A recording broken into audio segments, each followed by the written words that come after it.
Primeiro, olha só. E já falamos da lei zero. Já lá atrás, quando eu falei que corpos de mesma temperatura, tá, estão em equilíbrios térmicos, tu tem o corpo A e o corpo B. Ambos estão em equilíbrio térmico, mesma temperatura. Se o corpo B está com a mesma temperatura do corpo C, também está em equilíbrio térmico, logo o corpo A, o primeiro corpo, também está em equilíbrio térmico com o último corpo. Aí você fala, professor, mas até eu pensaria nessa lei. Mas não pensou, né? Não pensou, alguém pensou antes, e como ela é tão fundamental, tão óbvia, ela foi colocada como lei zero da termodinâmica. Ela foi nomeada como lei depois. Todo mundo já usava esse conceito, mas as coisas precisam estar bem organizadinhas. Na primeira lei da termodinâmica, nós falamos sobre um gás, só o gás. O que acontecer com o gás, quantidade de calor recebida, variação da energia interna, trabalho. E eu gravei a aula para vocês, que vocês pediram um adiantamento ali, né? De que era de exercício, não lembro agora, semana passada. E da segunda-feira eu postei sobre o ciclo de um gás. Espero que tenha ficado claro lá o esqueminha das áreas, a parte prática, né? Sentido horário positivo, sentido horário negativo. E agora nós vamos para a segunda lei da termodinâmica. E aqui fica um pouco mais, apesar que a física é clara, né? Clara como o céu quando está sem nuvens. Aqui a gente vai ficar uma parte um pouco mais, talvez mais palpável para alguns de vocês, porque agora a gente vai falar de máquinas térmicas. Máquinas que funcionam com diferença de temperatura. Isso é uma máquina térmica. Tá? Ela funciona a partir de diferenças de temperatura. E aqui eu já falei isso algumas vezes para vocês durante nossa caminhada presencial e talvez na remota também, porque eu não lembro o que eu falo. Esse aqui é um bom momento para vocês entenderem como funciona a humanidade. Porque vocês estudam na física a termodinâmica, vocês estudam na história a Revolução Industrial, vocês estudam na geografia a separação depois dos países, ao uso de recursos naturais. E essa segunda lei da termodinâmica, o estudo da máquina térmica, teve uma explosão na época da Revolução Industrial. Aí você fala assim, então a Revolução Industrial melhorou as máquinas termodinâmicas? Não, não é assim. Então as máquinas termodinâmicas melhoraram, fizeram acontecer a Revolução Industrial? Não, aconteceu ao mesmo tempo. Então só para vocês entenderem o contexto. Qual que era o contexto? Os caras usavam carvão mineral, que você cavuca, não é o carvão que a gente usa para o churrasco, que é da árvore, que a gente corta e seca a árvore, não. É um carvão mineral. Os caras cavucavam lá o chão, tiravam o carvão e usavam isso para as máquinas a vapor, que já existiam na época, que já é uma máquina térmica. Só que acontece o seguinte, somente na Inglaterra, que era mais industrializada que todo mundo, os caras precisavam de muito carvão, de muita fonte de recurso. Iam cavucando, e quando você cavuca muito, que é um termo não científico, mas dá para entender, você cavuca muito, você encontra o quê? Lençol freático. Você começa a encontrar água nas minas. E aí as minas começam a ficar cheias d'água, e além de cavucar para tirar o carvão, você precisa de uma bomba para bombear água para fora. Só que você cavucava tanto e precisava tirar tanto carvão para vender esse carvão depois e usar e para alimentar as bombas de água, que começou a ficar não viável. Não ficava mais, não era financeiramente viável você mais cavucar as minas de carvão. E aí chegou no impasse. Quem cavucava lá, buscava o carvão, não tinha mais lucro. Se o cara não tem mais lucro, ele pode fazer aquilo. Um exemplo que talvez alguns de vocês já saquem é o exemplo aqui no Brasil hoje do açúcar e do álcool. A cana-de-açúcar do Brasil ela vai para álcool e para açúcar. Por que o álcool oscila se a gente produz basicamente a mesma quantidade de cana sempre? Porque quando lá fora o açúcar está mais caro, as refinarias trabalham com açúcar e vendem açúcar para fora e dane-se o álcool. Quando você tem o álcool valendo apenas, o povo produz mais o álcool e você tem essa oscilação. Naquela época tinha o mesmo problema. E aí? O que a gente vai fazer? A gente precisa do carvão, pô. A sociedade já está funcionando a partir de máquinas. Até carros a vapor. Existiram motores a vapor para carro, tipo uma pequena locomotiva. E aí? E aí que os caras começaram a estudar, vários caras que vocês já ouviram o nome, Clapeyron, o Carnot, que é um cara que eu vou citar aqui para frente, talvez não hoje. E esses caras começaram a estudar como melhorar as máquinas térmicas. Por quê? Porque se eles gastassem menos carvão para bombear água para fora da mina, ficava mais rentável pegar os carvões da mina. E aí você começava a ter lucro de novo. E aí eles estudaram, e a grande revolução das máquinas térmicas é você entender que você precisava de diferenças de temperatura. Você precisava de uma fonte quente, ou seja, um lugar que você teria o aquecimento, normalmente onde o carvão estava sendo queimado, né? E você precisava de uma fonte fria, onde você resfriaria o gás que está dentro daquela máquina. E por isso que a gente estudou os gases antes. E essa diferença de fonte quente e fonte fria, principalmente o condensador, a ideia de um lugar da máquina que está lá só para esfriar a máquina, que foi revolucionária. A pessoa, mas qual revolucionária foi isso? O cara de bode, o carro que você tem em casa aí, que seu pai e sua mãe tem em casa, ou a moto, sei lá, tem radiador. O radiador é um condensador. Atrás da sua geladeira tem um condensador. Quase toda máquina térmica de boa potência tem um condensador, tá? Os motores elétricos aí já não precisam tanto. Então, motores que funcionam só com eletricidade, não tem gases envolvidos, ali você já não tem tanto esse problema. Mas é uma coisa que vem muito depois. Então, essa adição do estudo da fonte fria foi a grande evolução.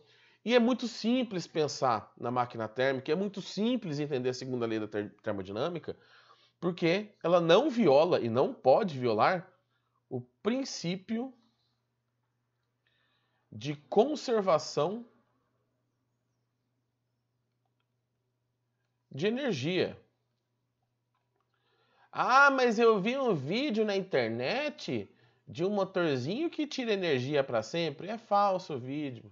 Ah, não, mas essa é a sua opinião. Não é, velho. Larga de ser boçal. Não é minha opinião. Isso aqui é um princípio básico de toda a ciência. Desde aquelas cadeias de alimentação que você estudou na biologia, aquela pirâmide, que a graminha tem bastante energia espalhada, aí a vaca pega energia e come essa graminha, absorve energia, e aí você vai acumulando até a ponta da pirâmide, que no caso seria a gente que come de tudo, tá? Come até concreto se deixar. Tá? Então, a conservação de energia é talvez uma das coisas mais sensacionais que o ser humano descobriu, analisou no sistema. Energia é um conceito complicado. E como que funciona uma máquina térmica? Eu vou dividir aqui a máquina térmica em duas. Tá? É tudo máquina térmica, mas eu vou dividir em máquina térmica, né, como eu falei para vocês. Deixa eu fazer aqui um retângulo. Temos aqui uma máquina térmica. Pode ser o motor do carro, pode ser uma locomotiva. E vou dividir em refrigerador. Professor, o que é um refrigerador? Ô, jovem, larga de ser burro. Refrigerador é a geladeira, refrigerador é o ar-condicionado, o agradabilíssimo ar-condicionado. Essas duas coisas são máquinas térmicas que funcionam com diferença de temperatura. Aqui eu tenho a máquina térmica clássica, né? E aqui eu tenho um refrigerador. Opa! Refrigerador. E aí, qual que é a diferença do funcionamento dessas duas? O sentido da troca de energia. Por quê? O que a máquina térmica faz? A máquina térmica, ela recebe calor da fonte quente. Então vamos pensar numa locomotiva. Vou chamar aqui calor da fonte quente, QQ. Tem lá o carvãozinho queimando, o trenzinho está andando, aquilo está esquentando a água está aumentando a pressão, o vapor de água, gera lá o movimento do sistema e você tem a locomotiva andando. Então ela recebe calor da fonte quente. Mas para que você constrói uma máquina? Você constrói uma máquina para ela fazer coisas para você. Você constrói uma máquina para ela realizar trabalho. Você quer, oh meu Deus, você quer que ela faça coisas, né? Então essa máquina realiza trabalho. Dá uma travadinha aqui. E depois que ela realiza trabalho, parte dessa energia que estava dentro da máquina você não vai conseguir aproveitar. Depois discutiremos mais profundamente o conceito que é o da entropia, tá? E parte dessa energia que sobra vai para uma fonte fria, o calor da fonte fria. No caso do motor do carro é para o radiador. No caso da geladeira é para aquela grade que tem atrás. E aí você pendura a sua calça jeans lá atrás do seu tênis molhado fedorento e você atrapalha essa troca de calor, você atrapalha o funcionamento dessa máquina, tá? A sua geladeira não é uma máquina térmica desse jeito, é um refrigerador, mas a ideia é a mesma. Se existe uma conservação de energia, eu sei que a quantidade de calor... Opa, vou botar a corzinha aqui. Eu sei que a quantidade de calor que veio da fonte quente, ela foi utilizada tanto para realizar trabalho, para a máquina funcionar, mais uma quantidade que foi jogada para o sistema, que é o calor da fonte fria. Conservação de energia, nada demais. E como funciona um refrigerador? No refrigerador, eu também tenho fonte fria. No refrigerador, eu também tenho trabalho. E no refrigerador, eu também tenho calor da fonte quente. Só que o refrigerador ele não funciona pegando calor da fonte quente e jogando para uma parte fria, para uma parte resfriada. O motor do carro pega calor da câmara interna de combustão, faz o movimento do motor e o excesso de calor se perde de várias maneiras, mas principalmente ali no radiador. Como funciona um refrigerador? A geladeira. Ela tira calor da fonte fria. Ou seja, dentro da geladeira já está gelado. Você tira calor da fonte fria e aí você quer jogar esse calor para a fonte quente, você quer jogar para o meio externo. Tá? Então você joga isso aqui para o meio externo. Só que para isso funcionar, se você dá uma analisada ali, isso é contra-intuitivo, porque a gente sabe que o calor move-se naturalmente, né? Ele tem um fluxo natural da fonte quente para a fonte fria. E o refrigerador funciona de maneira diferente, ele está funcionando contrário à natureza. Então, para ele funcionar, você precisa adicionar trabalho aqui dentro. Então, se você olhar ali o esqueminha, o que está mudando da máquina térmica, assim, quente, vamos dizer, para o refrigerador é só o sentido do seu funcionamento. Mas para o refrigerador, a quantidade de calor da fonte fria que ele puxou, mais o trabalho que esse gás recebeu dentro da máquina para funcionar, é todo jogado para a fonte quente. Esta equação continua sendo válida. E ela tem que continuar sendo válida, porque é a conservação de energia. A diferença é, a máquina térmica, o fluxo de calor da máquina térmica é assim, ó, da fonte quente, que vira trabalho, e fonte fria. E vai o calor para fonte fria. O refrigerador tem o sentido oposto. É calor da fonte fria mais trabalho que vira... Que vira não, né? Que é despejado, que é eliminado esse calor em excesso para a fonte quente. E aí, dentro dessas máquinas térmicas, dessa ideia de jogar as coisas para fora, o calor jogar para o meio resfriando, igual eu falei lá do condensador, da Revolução Industrial, os caras conseguiram melhorar as máquinas ao ponto que ficou extremamente barato, mas extremamente barato, tirar carvão.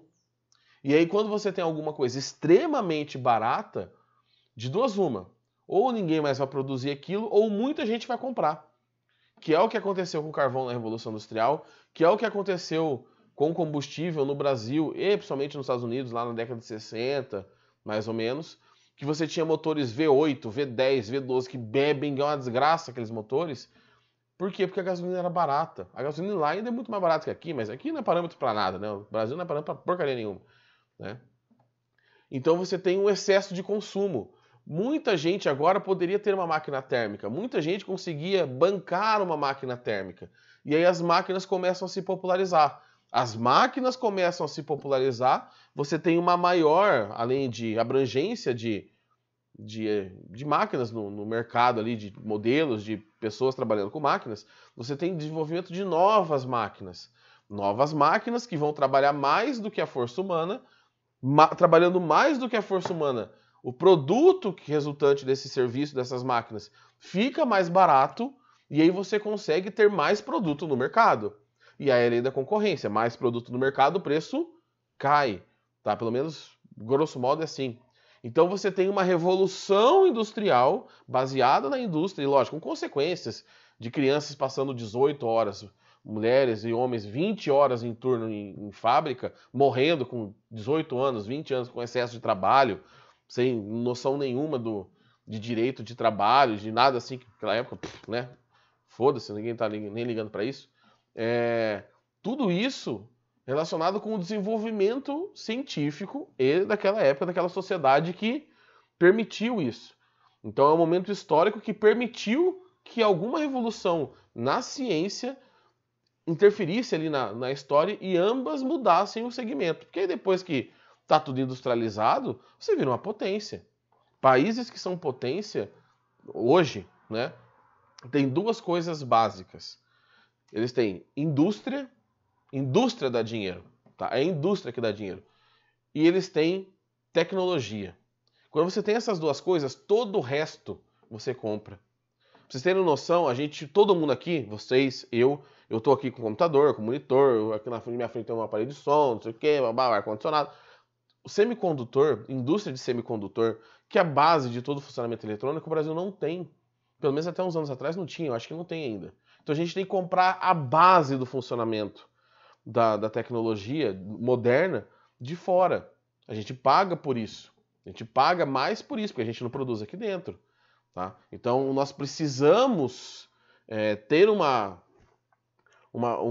aumento da tecnologia para você se industrializar. Não adianta vir uma fábrica, por exemplo, hoje da Ford para o Brasil, a tecnologia não é nossa. Tá? A gente sabe como fazer semicondutor. Do mesmo jeito que vocês estudaram história, que a gente sabe como funciona uma siderúrgica. Mas até a Segunda Guerra o Brasil não tinha uma siderurgia. Todo metal mais trabalhado tinha que comprar de fora. Tá? Então, assim, é nessa hora que vocês entendem que o mundo é um só.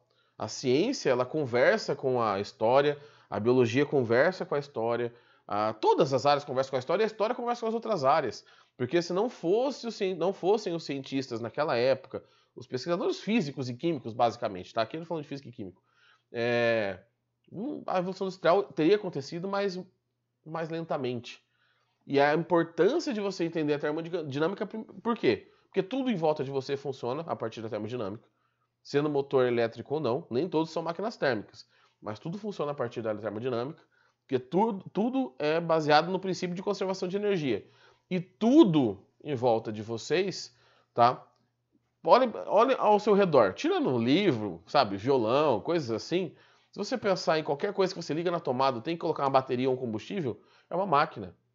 De algum jeito ela é uma máquina, ela faz alguma coisa. Então todas as máquinas, a nossa vida é baseada em máquinas hoje. Tá? E isso está aqui. O funcionamento de dois tipos de máquinas que vocês provavelmente têm. Você não tem ar-condicionado aqui em casa, não chegou luz elétrica ainda. Tudo bem, mas geladeirinha você tem, talvez aí, né? Espero eu. Um carro, uma motinha, uma bis. Uma bis pelo menos deve ter, né? Que dá para apostar corrida com os cachorros, pelo menos. Tá aqui. É assim que funciona. Então funciona como? Calor da fonte quente. O calor proveniente. Calor da fonte quente. Trabalho. E o calor proveniente da fonte fria. Cadê o meu botão de apagar aqui? O calor da fonte fria. O que nós vamos ver nas próximas aulas? Nós vamos ver o que o Carnot estudou. Tá? Porque assim, eles começaram a perceber que quanto maior a diferença da fonte quente para a fonte fria, porque essas fontes quentes e frias são relativas, né? Eu tenho uma temperatura de fonte quente, essa fonte quente tem uma temperatura, tá? Em ambos os casos, e a fonte fria tem uma temperatura. A gente sabe qual que é quente, qual que é fria, porque quem tem maior temperatura a gente chama de quente. Né? Não precisa ser muito inteligente. Então aqui eu tenho uma fonte fria, deixa eu ver se não está cortando aqui, não. Nossa, cortou tudo o negócio do calor que eu escrevi ali, né? Deixa eu escrever de novo, peraí. Peraí. Deixa eu puxar aqui. Pra cá. Calor da fonte quente. Pronto. Eles começaram a perceber que quanto maior a diferença dessas temperaturas, maior a eficiência da máquina. Por quê? Porque o calor quer ir do quente para o frio. Então, se você aumenta o distanciamento entre as temperaturas, o calor flui mais facilmente. Igual vocês estudaram com o Renan na transmissão de calor, isso aqui do lado, ó. Que o fluxo era a condutividade, a área do objeto, né? De transmissão ali de calor. a diferença de temperatura, ΔT', porque não é variação, é diferença. Talvez ele tenha usado ΔT, igual está na apostila, mas eu gosto de ΔT. Dividido pela espessura, pelo comprimento. Se você aumenta a diferença de temperatura, aqui ó, você aumenta o fluxo. O calor fluindo mais rápido, você consegue tirar mais trabalho. Pensa na água. A água escoando devagarzinho, você não consegue fazer muita coisa não. Mas você tem uma queda de água, você tem uma água com mais velocidade no rio, no lago, no lago não, né? No rio, em algum lugar aí. Você consegue pegar essa energia cinética e transformar em outro tipo. Então, o que nós vamos ver segunda-feira, na aula gravada? A gente vai ver como que o Carnot e outras pessoas, mas focando no Carnot, como que ele tratou dessas relações de temperatura e como que ele criou a máquina que a gente considera a máquina ideal. Quando você vai projetar uma máquina, pelo menos uma máquina que obedece o ciclo de Carnot, ela nunca consegue vencer o que o Carnot propôs. É uma coisa idealizada, né, do mundo das ideias, alguma coisa que não existe. Então, sem atrito, sem resistência do ar, a máquina teria uma eficiência, 70%. Então, a real tem que ter menos que 70%, porque ela não vai chegar no mundo sem atrito. E você tem outros ciclos. E aí começa a ficar interessante. Você tem o ciclo do Otto, OTTO, que é o cara que tem o ciclo do combustível a álcool e a gasolina. Os motores a combustão funcionam com o ciclo de Otto. Você tem o ciclo do diesel. Diesel é uma pessoa, não sei se vocês sabiam disso. O diesel é uma pessoa. Esse cara propôs um ciclo para um tipo de combustível, que aí ganhou o nome de diesel, em homenagem a ele, que como que esse combustível poderia ser usado em uma máquina térmica. E vários outros ciclos. Você tem o ciclo que agora eu esqueci, tem dois ciclos que eu esqueci o nome. Um ciclo é o que é usado nos motores da Porsche, que é aqueles motores boxer, que os pistões não estão assim. Eles ficam deitados um de frente para o outro, tá? Esqueci como que chama. O motor chama boxer porque o motor fica formado de uma caixa. O ciclo de motores de avião. Então, tudo que vem depois de qualquer tipo de motor, daqueles teco-teco com aquelas hélices na frente, que o cara tinha que ficar levantando o braço para atirar com a arma, para passar por cima da hélice, para não arrebentar a hélice, até os motores a jato, todos têm ciclos termodinâmicos.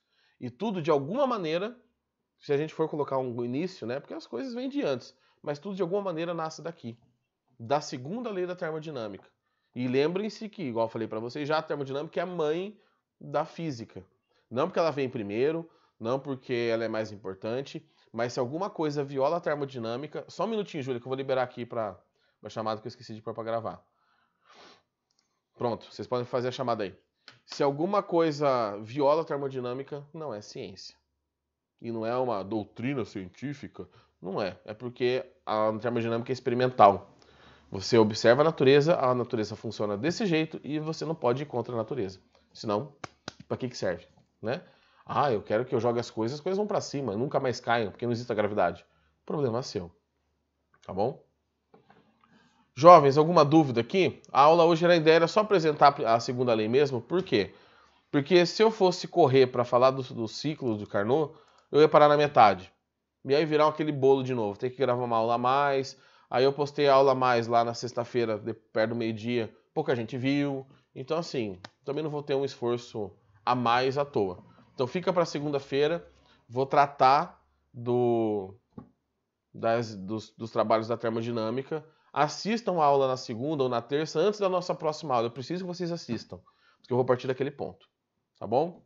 Se vocês tiverem alguma dúvida, fiquem à vontade. Vou deixar 2 minutinhos aqui para chamada para quem estava dormindo e acordou agora. Se não tiverem dúvidas, boas aulas aí, ou bom sono se vocês forem voltar a dormir. A aula do Renan já está no on, desde ontem. Falou. E farou, jovens. Todo mundo feliz porque a máquina ganhou ontem. Só alegria. Segue o líder, professor. Quem que é o líder, jovem? É o Inter, pô. Mas quem que liga pro Inter, jovem? Ninguém liga pro Inter. Eu ligo pro Inter, meu time de coração. Que deprimente, hein, jovem? Que deprimente. Deprimente? Ah, jovem, pra que ser líder? O importante é quem é líder na última rodada. A máquina tá chegando lá. E o Luffy-Go, professor, o que você acha? Quem? Rapaz, um homem é um monstro, hein? Deixa eu só parar de gravar a aula aqui, porque um ídolo, um deus, né? isso aqui vai ficar... Pera, deixa eu parar a gravação aqui, peraí.